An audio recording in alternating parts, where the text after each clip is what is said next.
Hello friends, मैं हूं अनुराधा, ए health care professional और आप देख रहे हैं अनुराधा केयर।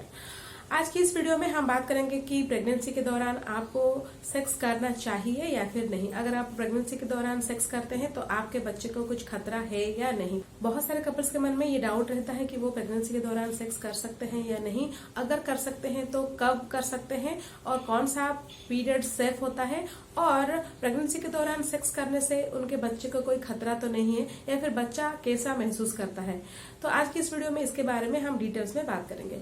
मैक्सिमम जो कपल होते हैं वो ईयरली प्रेगनेंसी में रिलेशन में रहते हैं, क्योंकि ईयरली प्रेगनेंसी में उनको पता ही नहीं रहता है कि अभी उनने कंसीव कर लिए हैं या फिर अभी उनका प्रेगनेंसी हो गया है, क्योंकि प्रेगनेंसी कंफर्म होते होते लगभग 1 महीना या फिर 1.5 महीना हो जाता है। तो उस टाइम तक कपल्स अपना रेगुलर जो सेक्सुअल एक्टिविटी है वो कंटिन्यू रखते हैं। ये बात मैं इसीलिए बता रही हूँ क्योंकि मैक्सिमम जो कपल्स होते हैं वो ईयरली प्रेगनेंसी में रिलेशन में रहते हैं, फिर भी उनका जो बच्चा है वो हेल्दी रहता है और 9 मंथ के बाद वो एक हेल्दी बच्चे को डिलीवर भी करते हैं। प्रेगनेंसी के दौरान अगर आप रिलेशन में रहते हैं तो इसमें आपके बच्चे को कोई भी खतरा नहीं है, क्योंकि बच्चा आपके यूट्रस में बिल्कुल भी सेफ रहता है और आपका जो यूट्रस है वो एक स्ट्रांग मसल से बना हुआ है और आपका जो बच्चा है यूट्रस में एक एमनियोटिक सैक यानी कि एक झिल्ली टाइप का एक स्ट्रक्चर में रहता है, जो कि उसको बहुत ही प्रोटेक्शन देता है और साथ ही साथ वो एमनियोटिक सैक में एक एमनियोटिक फ्लूइड नाम का तरल पदार्थ भी रहता है जिसमें वो फ्लोट करता रहता है। तो कोई भी बाहरी चोट या फिर बाहरी प्रेशर या फिर झटकों से बचाने के लिए ये एमनियोटिक सैक और एमनियोटिक फ्लूइड और साथ ही साथ यूटेरस का जो मसल है वो काफी होते हैं उसको प्रोटेक्शन देने के लिए। और नेचर ने माँ के कोख को इतना ज्यादा सेफ बनाया है कि बाहरी चोट या फिर बाहरी जो प्रेशर है उससे बच्चे को कोई भी तकलीफ या फिर कोई भी खतरा नहीं पहुंचता है। अगर आपका प्रेगनेंसी नॉर्मल है और नेचुरल है तो आप प्रेगनेंसी के दौरान सेक्स कर सकते हैं। दूसरा जो डाउट जो बहुत सारे कपल्स के मन में रहता है वो है कि प्रेगनेंसी के दौरान वो कब रिलेशन में रह सकते हैं। प्रेगनेंसी जब आपको कंसीव होता है यानी कि पहला महीना, दूसरा महीना या फिर तीसरा महीना, उस टाइम पर बहुत ज्यादा प्रेगनेंसी के सिम्टम्स नजर आते हैं, जैसे कि नोजिया, वोमिटिंग और फैटिक यानी कि बहुत ज्यादा थकावट भी लग सकता है। इस समय आपका जो हार्मोनल लेवल है उसमें भी बहुत ज्यादा चेंजेस आता है।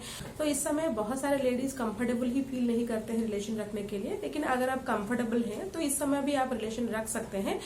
और प्रेगनेंसी के पहले 3 महीने के बाद यानी कि फर्स्ट ट्राइसेमेस्टर के बाद धीरे धीरे सारे जो प्रेगनेंसी के हार्मोन वो नॉर्मलाइज होना शुरू हो जाता है और आपको अच्छे नहीं लगने लगता है। जो प्रेगनेंसी का जो सेकंड ट्राइसेमेस्टर है वो हनीमून पीरियड बोला जाता है प्रेगनेंसी का। तो इस समय बहुत सारे कपल्स रिलेशन में रहते हैं और प्रेगनेंसी के थर्ड ट्राइसेमेस्टर में भी आप रिलेशन में रह सकते हैं। तो कब आपको प्रेगनेंसी के दौरान रिलेशन में नहीं रहना चाहिए या फिर प्रेगनेंसी में सेक्स को अवॉइड करना चाहिए।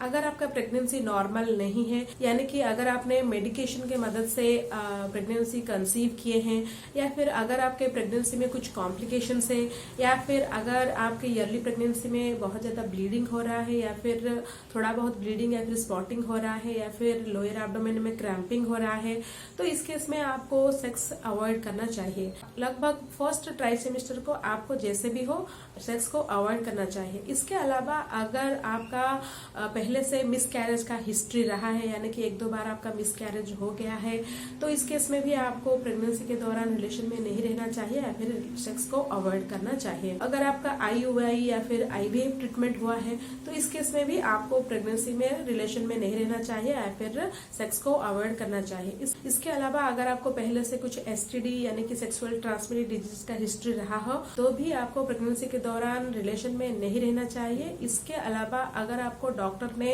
ये एडवाइस किए है कि आपको रिलेशन में नहीं रहना है या फिर किसी कारणवश सेक्स को अवॉइड करने के लिए एडवाइस दिए हैं तो भी आपको प्रेगनेंसी के दौरान रिलेशन में नहीं रहना चाहिए। लेकिन अगर ये सारे कंडीशन नहीं है तो आप बेझिझक ही प्रेगनेंसी के दौरान रिलेशन में रह सकते हैं। इससे आपके बच्चे को कोई भी खतरा नहीं है। सो मैं उम्मीद करती हूँ कि ये वीडियो आपके लिए बहुत ही हेल्पफुल रहेगा।